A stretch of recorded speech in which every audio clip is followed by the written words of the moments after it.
রাতের অন্ধকারে রায়চৌধুরী বাড়িতে গিয়ে বড় রাজাবুকে পুড়িয়ে মারার সময় রুদ্র হাতে নাতে ধরা পড়ে যায় রোহিত আর ফুলকির। হ্যাঁ বন্ধুরা, এমনটাই হতে চলেছে আজকের পর্বে। বিস্তারিত জানতে ভিডিওটিতে লাইক দিয়ে চ্যানেলটিকে সাবস্ক্রাইব করে পুরো ভিডিওটি তোমরা দেখতে থাকো। গল্পের শুরুতে আমরা দেখতে পারবো ফুলকি তখন ছোট রানীমাকে বলতে লাগলো, ঠিক আছে রানীমা, আপনি যেহেতু বড় রাজাবাবুকে বিশ্বাসই করতে পারছেন না, তাহলে এবার কথা হবে আদালতে। আদালতে প্রমাণ করে দেবে যে বড় রাজাবাবু কি সত্যি রাজমহলের বড় রাজাবাবু নাকি, সেটাই আমি প্রমাণ করে ছাড়বো। এ কথা বলতে তখন ছোট রানী সবাইকে বলতে লাগলো, শুনো তোমরা কেউ কেন কোনো কথা বলছো না, কেউ কোনো কথা বলছো না কেন? তখন এই কথা বলতেই কেউ কোনো কথাই বলে না। তখনই ছোট রানী বলতে লাগলো, তুমি কিচ্ছু করতে পারবে না, তুমি কোনো প্রমাণ করতে পারবে না যে বড় রাজাবাবু রাজমহলের রাজাবাবু। একজন স্পট প্রতারককে ধরে নিয়ে এসেছে, তারপর বলছো আদালতে যাবে। আরে তোমার কেসটা তো কেউ লড়বে না। ধানু তখন হঠাৎ করে বলে উঠে, কেন আমি লড়বো? ফুলকির হয়ে কেসটা আমি লড়বো মা। এই কথাটা বলতে তখনই সে ছোট রানী বলতে লাগলো, ধানেশ্বরী তুমি? ধান তখন বলতে লাগলো, হ্যাঁ আমি ফুলকির হয়ে কেসটা আদালতে লড়বো। তখন ফুলকি বলতে লাগলো, ঠিক আছে ম্যাডাম, তাহলে আমরা এবার চলে যাচ্ছি। রোহিত তখন বলতে লাগলো, ফুলকি এখানে আর কত বাড়িয়ে কোনো লাভ হবে না, চলো আমরা বড় রাজাবাবুকে নিয়ে আমরা রায়চৌধুরীর বাড়িতে ফিরে যাই। ফুলকি তখন বড় রানীকে বলতে লাগলো, ও বড় মা, তোমাকে আমি একটা কথা বলে রাখি, মা কালী যেমন তোমাকে ইশারা দিয়েছে, আমাকেও তেমন ইশারা দিয়েছে। তাই উনি যে আমার বাবা এবং উনি যে রাজমহলের বড় রাজাবাবু, সেটা আমি এবার আদালতে প্রমাণ করে দেবো। আমি তোমাকে কথাটা জানিয়ে দিয়ে গেলাম।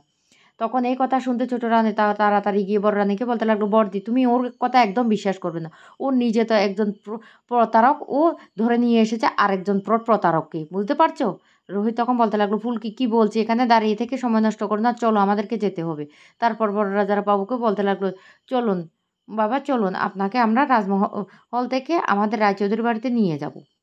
আর এই বলে যখনই ওদেরকে নিয়ে যেতে লাগলো, তখন হরিচরণ নামে একজন প্রজা রাজাবাবুর পায়ের উপর পড়ে বলতে লাগলো, রাজাবাবু রাজাবাবু আপনি ফিরে এসেছেন, আমরা না অনেক খুশি হয়েছি। তখন বলতে লাগলো, এই উঠ উঠ, দাঁড়া, তুই কে? তোকে তো আমি চিনতে পারছিস না। তখন বলতে লাগলো, চিনতে না পারার কথা, অনেক বছর হয়ে গেছে তো। আমি আমি যে সত্যেন্দ্র ছিল আপনার কর্মচারী, তার সাথে আমি ছিলাম। আপনি কি আমাকে চিনতে পারছেন না? তখন বলতে লাগলো, না আমি তোকে চিনতে পারছি না, এই তোমরা আমাকে নিয়ে চল, আমি না একটু একা থাকতে চাই, এত লোকজনের ভিড়ের মাঝখানে, এত কথার মাঝখানে আমি না থাকতে চাই না, আমি একটু শান্তি চাই, শান্তি চাই। তখনই প্রজারা সবাই বলতে লাগলো, রাজাবাবু এত বছর পর ফিরে এসেছে, রাজাবাবুর স্বাভাবিক আমাদের কথা মনে নাও থাকতে পারে। তখন ফুলকি বলতে লাগলো, দেখতে পেয়েছেন স্যার, দেখতে পেয়েছেন রাজমহলের প্রজারা কিভাবে বাবাকে এখনো ভালোবাসে। তখন ফুলকি বলতে লাগলো, শুনো এ ভালোবাসলে তো হবে না। আর রোহিত তখন মনে মনে বলতে লাগলো, ফুলকি যত বড় একটা চ্যালেঞ্জ নিয়েছে, তাতে তো ছোট রানী চুপ করে থাকবে না। আমার মনে হচ্ছে ছোট রানী কিছু একটা পদক্ষেপ নেবে, তাই আমাদেরকে খুব জোরালোভাবে কিন্তু সেটা কিন্তু আদালতে যেতে হবে, আমি সেটা বুঝতে পারছি।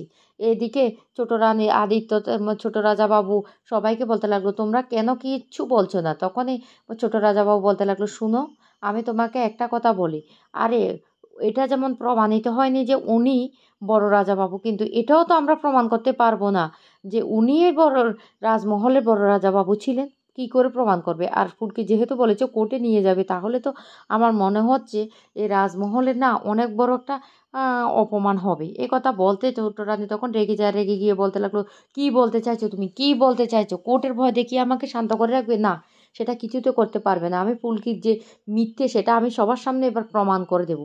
এই কথাটা বলতে তখন আদিত্য বলতে লাগলো, কেন মা তুমি এতটা রেগে যাচ্ছ কেন? হ্যাঁ উনি বড় রাজাবাবু নাই হতে পারে, কিন্তু তুমি তুমি এতটা রেগে যাচ্ছ কেন? তখন এই কথা শুনে ছোট রানী বলতে লাগলো, আমি রেগে যাব না? কি বলছিস, কি বলছিস আদিত্য তুই? আমি কোথায় ভেবেছি তুই যখনই বলেছে বৌরানী সেই কেসটা লড়বে, তখন তোর প্রতিবাদ করা ছিল, সবার সামনে তোর প্রতিবাদ করার দরকার ছিল। তখনই এই কথা শুনে ও রাজকুমার বলে উঠে, হ্যাঁ দাদা, তুই দিন দিন কেমন একটা হয়ে যাচ্ছে, সেটাই তো বুঝতে পারছি না, তোর পুরুষত্বটা তো হারিয়ে যাচ্ছে, তোর তো উচিত ছিল। তখন এই কথা বলতে ছোট রাজাবাবু বলে উঠে, এখন আমাদের টপিক হলো ধানের সিঁড়ি নয়, আমাদের টপিক হলো বড় রাজাবাবু যে আসলে বড় রাজাবাবু নয় সেটা প্রমাণ করা, তাই তো? এইদিকে ধানু সবটা আড়াল থেকে দাঁড়িয়ে দাঁড়িয়ে শুনতে থাকে।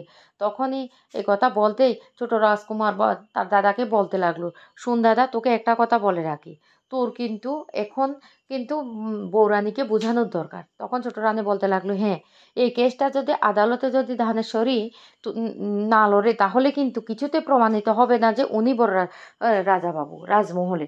আর এই দায়িত্বটা আমি আশা করি আদিত্য পালন করবে। আদিত্য, তুমি কিন্তু বৌরানীকে বুঝাবে, বৌরানীকে তুমি বাধা দেবে যে এই কেসটা যেন বৌরানী কিছুতে এ ফুলকির হয়ে না লড়ে। তখন আদিত্য বলতে লাগলো, ঠিক আছে, আমার যতটুকু দরকার আমি ধানুকে বলবো, কিন্তু কিন্তু বলার সাথে সাথে তখন ছোট রাজকুমার বলতে লাগলো, কিন্তু কিন্তু আবার কি, ছোট বৌরানী কি তোর কথা শুনবে না?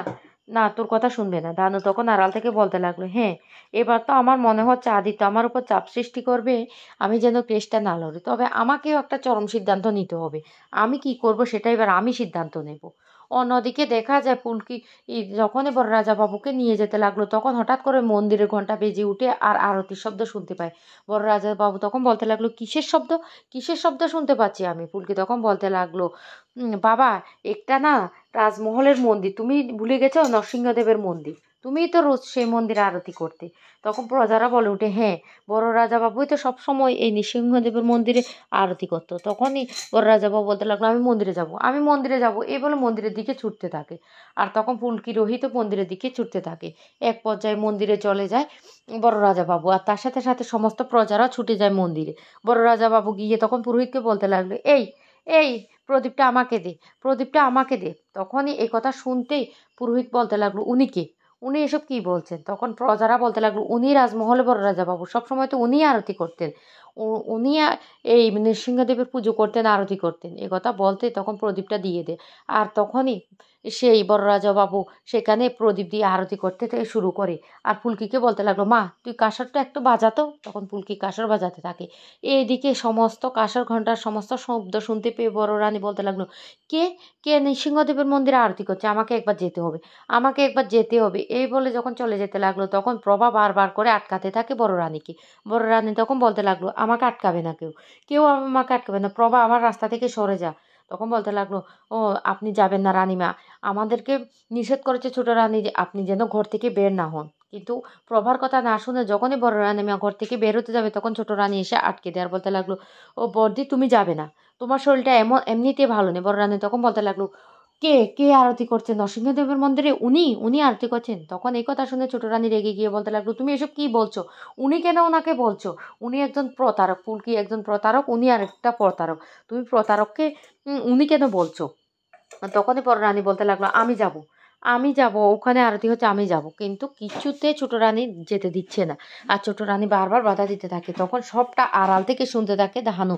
আর বলতে লাগলো, ও, ফুলকি প্রতারক, বড় রাজা বাবু প্রতারক, আপনি তাহলে একজন ভালো মানুষ। এবার আপনার মুখোশ আমি আদালতে কিভাবে খুলে দিই দেখতে পাবেন।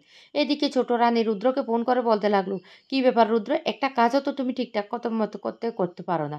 রোহিত, ফুলকি, বড় রাজা বাবু কিভাবে ফিরে এলো, কিভাবে ফিরে এলো? তখন রুদ্র বলতে লাগলো, কি বলছেন ম্যাডাম, ওরা ফিরে এসেছে? তখন বলতে লাগলো, হ্যাঁ, ফুলকি বড় রাজা বাবুকে রায়চৌধুরী বাড়িতে নিয়ে যাচ্ছে, তুমি কিন্তু ওদেরকে আগুন দিয়ে পুড়িয়ে মেরে ফেলবে।